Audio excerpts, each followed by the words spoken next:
Hey, welcome to the Tales of a Gearhead podcast. I'm your host, Stacey David. This podcast is brought to you by LMC Truck. Keep them on the road is their slogan, and they supply the parts to help you do that.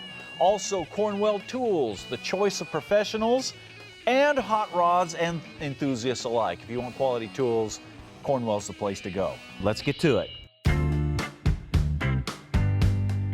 All right, the question I've got here today is a really good one. This is one I get a lot. It's about paint.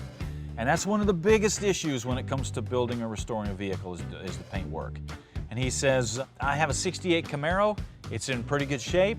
I need to find someone who can do a little body work and paint the car. Now, I don't need a $20,000 full-on show paint job, but I don't want a $3,500 cheapo either. Do you have any suggestions? What I'm looking for? How do I go about this? Man, that is great. I'll tell you what, let's just go through what you're looking at. First of all, the reason that paint is such a big issue for most people is that most people don't have the space to do the paint correctly, and a lot of them don't have the ability and the tools to do it. So you kind of are at the mercy of going somewhere.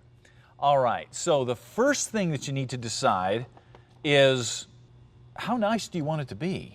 And, you know, he went to the two extremes here, which was great, but just how nice do you want it in between there? And I'm going to explain how to kind of lay this out as we go along. Okay, let me go to your two choices to get the work done. Number one, you have a collision shop, and number two, you have a restoration hot rod shop. Now, these are two different animals, and they take completely different approaches to a paint job. Now, we're just talking paint work, paint and body work. We're not talking engine or fabrication work or anything like that. All right, a collision shop, the way they make their money is that you bring in your wrecked car that is a few years old, and they bring a insurance guy in, and he walks around the car, you know, with his pad, and he notes what's damaged, and each thing has a price. In other words, this fender can be replaced for $300, and this is the paint work that it's going to take, and this and that. And that is how they come up with your insurance adjustment for it. Okay, so everything is laid out, putting the vehicle back to original condition. All right, that's how a collision shop thinks, that's how they work. So when you bring in a 68 Camaro, you're completely stepping out. They don't have a gauge to go by with that. So a lot of times a collision shop will send you down the road. A lot of times they won't even touch restoration work because they don't know how to price it, and they don't want to get into something that's going to be in their shop for 3 or 4 weeks, a month, or whatever. Now, there are some collision shops that will take on restoration work as long as you just want the car back to original type specs. And I'll get into that a little bit later here. So that's how a collision shop thinks. The other is a restoration or custom shop. The way they go in is they charge time and materials. So when you come in, you say, I want this car done. They'll say, all right, it'll be $1,000 down, and then every week I will give you an update, a bill at the time that I've worked on this, and you pay as you go. Now, obviously, that can run away with you if you're not careful. And most of your guys that are working in these shops are pretty trustworthy. But there are some shysters out there, so you have to be careful. You know, and you don't want it just to run away with you either, and pretty soon you are spending that $20,000. With those two things in mind, now you're kind of armed with what you're going to be up against. So the only way to approach either one of these shops is for you to know exactly what you want to do. So now let's get into this. I asked before, how nice do you want it?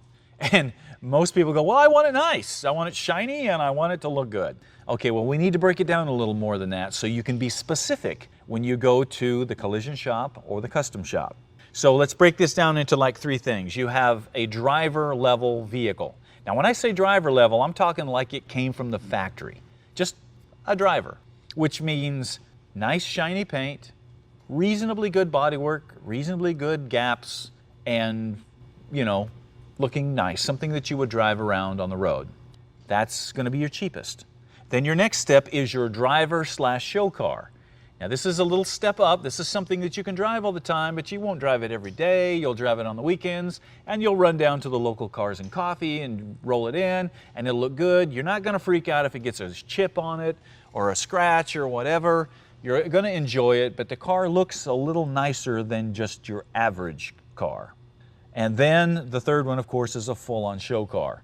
And what does that mean? Well, that means that you have high-end metalwork, high-end bodywork. You got perfect gaps and fit. Car is cut and buffed. It's glossy. There's a lot of time that goes into that. So you have to decide just which one of these you want it to be. Now it sounds like you're somewhere between a driver and a driver/show vehicle. And that's where you'll have to go in and be able to talk intelligently to the people, because listen, when you go to somebody and say, I just want factory style gaps, as opposed to perfect gaps where they're all exactly a 1/4 inch or an 1/8 inch, whatever you decide the gap's going to be, that's a tremendous amount of work to line those gaps up and make them right.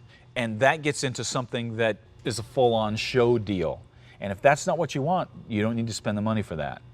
I know this throws a lot back on you, but the more that you can arm yourself with information and be able to talk intelligently, the more you're going to get what you want. You're going to do it for your budget, and you're not going to get taken advantage of. Because it's when you leave things in the gray area that a person at a body shop or a custom shop will then take it and go, well, you know, he wanted it nice, so he's going to get it nice. And they sack you with a bill that, you know, they've done the work. You just didn't need all that. So I hope this helps.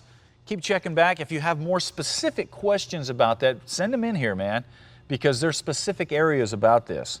Keep in mind the driver/show car, which is the second one, is, you know, really good body work and nice gaps and just good gun work. In other words, the guy shot the paint nice. You know, that's the paint job that most people are after.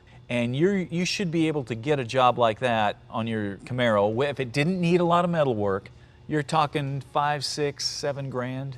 You should easily be able to get it for that. Maybe cheaper if the body is really solid. So good luck to you on that. You know, I remember when $1,000 for a paint job was a lot of money, man. You know, you could buy the paint for $100 a gallon and go out and shoot. Of course, this was either shooting lacquer or acrylic enamel, man. Remember that mess? But now, I mean, some of these paints that we use are $1,000 a gallon. I mean, you're just materials alone, you're into $2,000 or $3,000. So, you know, paint jobs have gone way, way up. And that's why a lot of collision shops just won't mess with custom work. It's just not what they're cut out to do. It doesn't mean they don't have the skill. It's just, it's not the way the shop is set up. It's not the way they make money. So you just have to find somebody that's going to fit your needs. You know, one question I get a lot these days is, where do you go to find quality tools? And that's a legitimate question, because you used to be able to go down and buy them at the hardware store, but you can't anymore. But a great solution is somebody like Cornwell Tools. Not only are they America's oldest tool company, they've been in business 100 years, man, so they know what they're doing. It's the top level tools, but they also deliver right to your door. So all you have to do is get on their website, find out where a dealer is near you, and the guy will show up. You know, you can have him show up weekly, daily, monthly, whatever, and he will take care of your tool needs. So if you're looking for quality tools, the best in the business, check out Cornwell. You won't be disappointed. All right, this question comes from Sherry, and she has quite a dilemma with her '67 C10 Chevy truck. Here's how the question goes. She says, we have the '67 Chevy that we showed for years, and we found out that it had rust in the floor pans. She said, so my husband cut out the pans, and he thought he had it braced correctly, and then unfortunately he passed away and it's unfinished. And she says, now the right door won't open, and we think the cab is twisted. She said, I was wondering if you could tell me what I could do to fix it. She said, some people are telling me that the cab is ruined and have to be replaced, but I don't think so. First of all, Sherry, so sorry to hear about your husband. I know that's a tough deal right there. But fortunately, you have the truck to remember him by. So let's get to the truck question. Now, obviously, as I've told people before, if you've watched the show, anytime that I've chopped tops or channeled bodies, stressing up the body or the cab is very, very important. The fact that this hasn't been done, we'll just step over that and go to, okay, here's what happens. When you cut out the floor or the structure of something, it will want to bend. If you just take an old Pepsi can or a Coke can and empty it, of course, and then just kind of twist it and squash it, that's kind of what happens to the top or to the body of your vehicle when you cut out the structure. So now you have to try to go backwards on that. So basically what you'll need to do, it's a little easier than doing it to a Coke can, but basically to true this body up is you need to put it on jack stands, you know, that are all equal, and you need to find where it's low or high or where it's moved. And you need to start using jacks and pries and try to straighten this thing back out. It is not an easy process. It can be done, but you know, that's really where you need to go with it. Now, if you can't get it straight, if it just keeps oil canning on you and moving and you can't get it straight, you can still salvage this cab. But now you need to basically just start over. In other words, you need to just cut it apart and jig it up. And if you don't know what a jig is, it's something that holds something in place. If you're jigging a frame or a body, it keeps it in place so it doesn't move.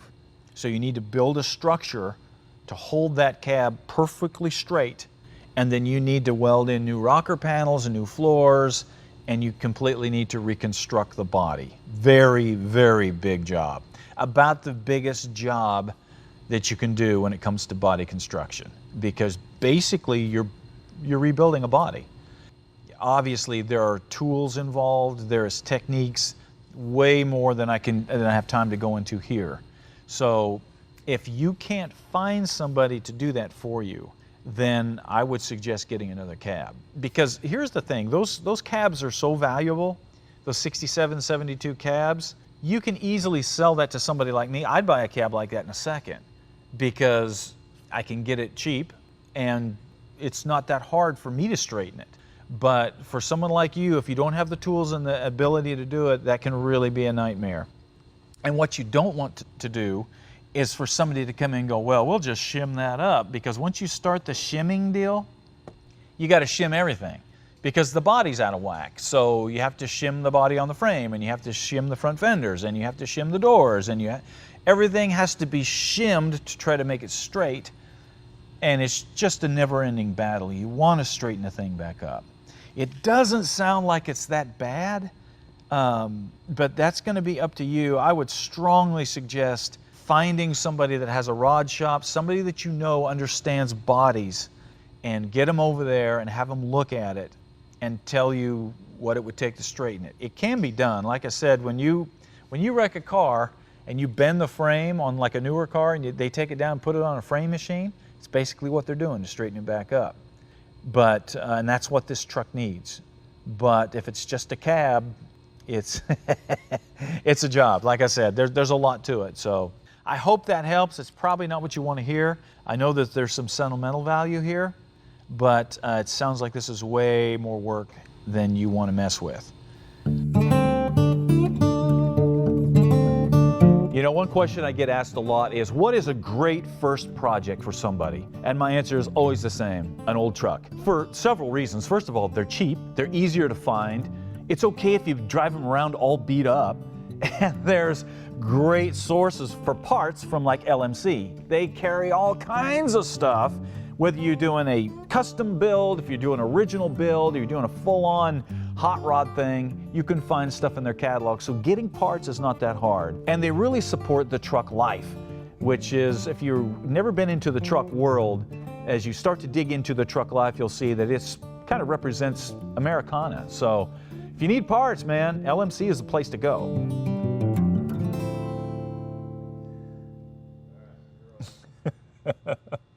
Okay.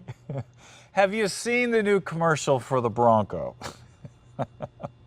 I just watched it with the guys here. And okay, first of all, you guys know I'm a big Bronco fan. I mean, I love the Bronco. I love the history of it. And so I'm pretty protective of its history. Okay, we just watched this commercial and it starts out, this is the great outdoors and all of this stuff. And they're basically describing everything that Jeep has done, where, you know, you got to go out and, you know, to places where nobody's ever been. And I'm thinking, okay, Jeep did these commercials 20 years ago, man. You know, it's a Jeep thing, all that stuff. So they're already going up against that. And then they just show you little glimpses of the Bronco. They don't even really give you looks of it, but it looks suspiciously like a Jeep Wrangler and a Toyota FJ got drunk one night and had relations and came out with a young Bronco. I mean, that's what it looks like. I'm like, I'm not seeing much difference here. Where's the magic of the Bronco? So I don't know. You know, hopefully I'm wrong, because we're just seeing bits and silhouettes and stuff, but I'm kind of like, okay, where's the Bronco? But I guess the worst thing in the commercial, and you watch it, you guys, you'll see this, because you got this big dramatic voice. This guy's talking, he goes, "It's a vehicle that can look adventure in the eye and give it a firm handshake." Who talks like that? Look adventure in the eye and give it a firm handshake? No, it's like you look adventure in the eye and you pick it up and you throw it down on the ground and you dance on top of it, man. That's what the outdoor world life is. Give it a firm handshake. What are we doing? Applying for, a job or something? Come on. Look adventure in the eye. Give it a firm handshake. Thank you for delivering my pizza in your Bronco. Don't mess with the flowers as you go out the front yard. You might need to put it in four-wheel drive. That's what it sounds like, man. I hope I'm wrong. Listen, I've been waiting for years for the Bronco to come out. And actually, gosh, it's been almost 15 years ago they came out with this great prototype, which never came to anything.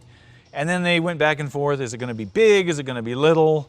I don't know what they're going to do. I hope Ford doesn't mess it up. But I'll tell you what, they seriously need to go back and they need to sit down with Parnelli Jones, and they need to have Parnelli, even at his age, take them for a ride in Big Ole and give them, okay, this is the Bronco and this is the history of the Bronco. Or just look at the picture of Big Ole going across a desert at 140, 10 feet off the ground. That's the Bronco, and that's the history of it. And man, you get too far away from that, you just got another cup holder putt around town. I wish I was an outdoorsman sort of vehicle, and I hope that's not what's going to happen, man. You guys give us your opinions. Tell us what you think about the Bronco.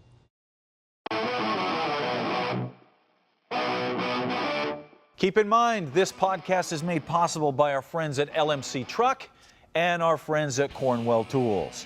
All right, that wraps it up for us today. It is time for you to get out there, start working on something, build something with your own two hands, send in your questions, send in your pictures, let us know what you're working on. All right, we'll see you later.